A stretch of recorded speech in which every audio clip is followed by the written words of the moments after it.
Hello, welcome to the Hot Seat powered by Affordable Staff, and I'm David, and I also have... Damien. Welcome. Welcome, Damien. Yeah. So we're recording this short intro as a... so what we're actually doing is recording 18 episodes this season. Yeah. Thanks to Damien. Yeah. And I thought, you know what? We've had some really, really good people on that we've spoken to so far in the first 6 episodes that we've released so far. Some really great, massively good content there. Yes. Sardner, Casey. Sardner Smiles, Casey. Who else have we had? Ray Ellis. Ray Ellis. Yeah, Yep, Ray CEO Ellis. of First National. Yep, Tanya Titman.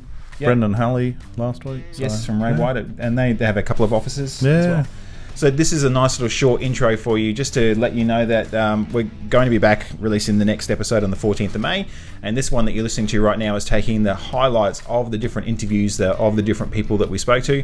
And I think, of the 6, you've been a part of 2 of them so far. Yeah, I've been season. part of 2 of them. Yeah. And I think we've recorded them across Australia and New Zealand so far. Yeah, Hamish in New Zealand. So, Yes. Yeah. So, and as well as Casey, who was episode 1. Yeah. Yeah.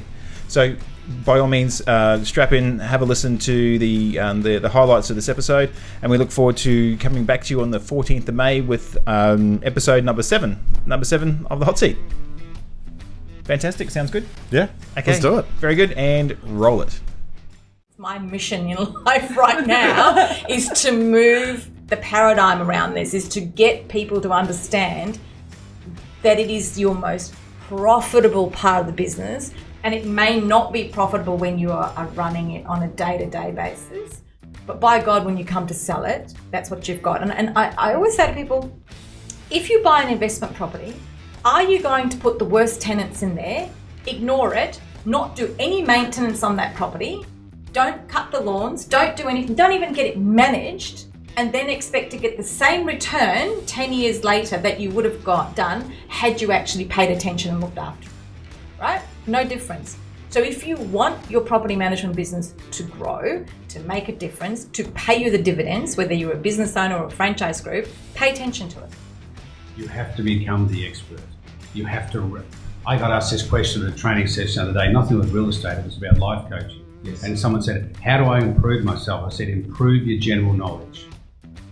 It's one of the weaknesses of our education system at the moment, that we're churning people out on specific tasks. Yes. And you may be great at that, but if you don't expand and know about history or what's going in your local area or geography or those sorts of things, you are turning yourself into a mushroom. Yes. And general knowledge, being forced to read a different book, being forced to find out what's going on with that parking allotment or that development, that area, whatever, it may not concern you, but it concerns your area. Mm. So if you don't expand your general knowledge, and it's hard now because we used to read a newspaper, read everything, now you go online, just read what's of interest to you. General information people can get on the internet.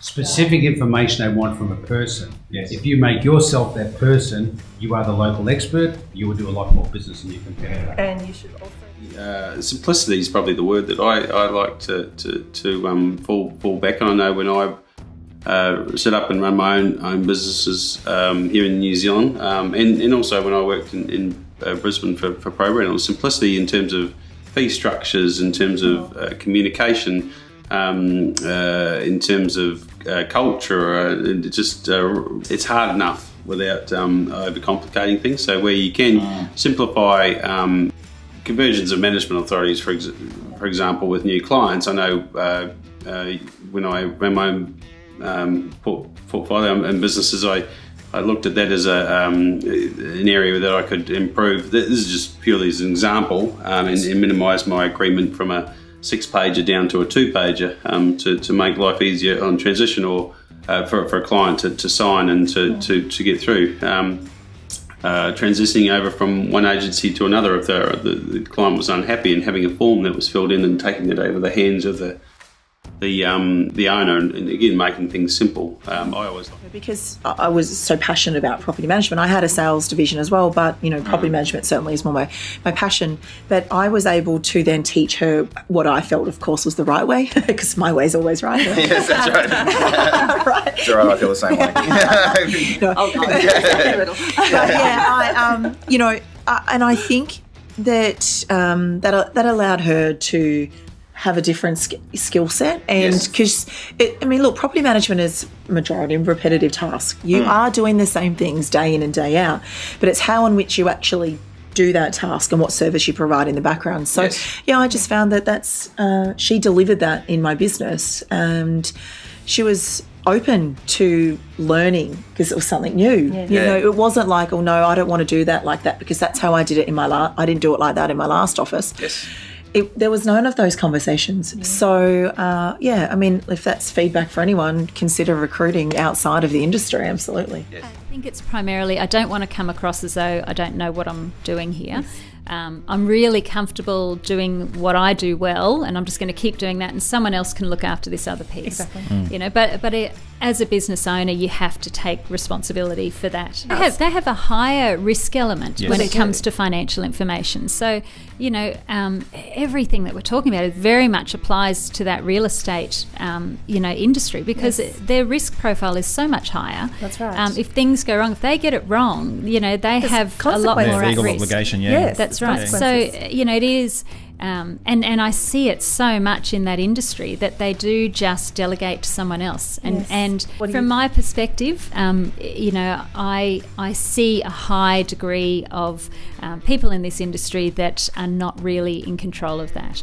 You know, I think that they might see or think that they are because someone in their business is looking after it, or they've got a bookkeeper that's looking after it, and they've put it in their hands. But you know, I can also tell you several instances where they've done that and it's come back to bite them. Yes. You know, so I thought someone was under control, but actually when we've sat down and started unpacking what's really going on, they've just been so shocked to see how badly it's being managed.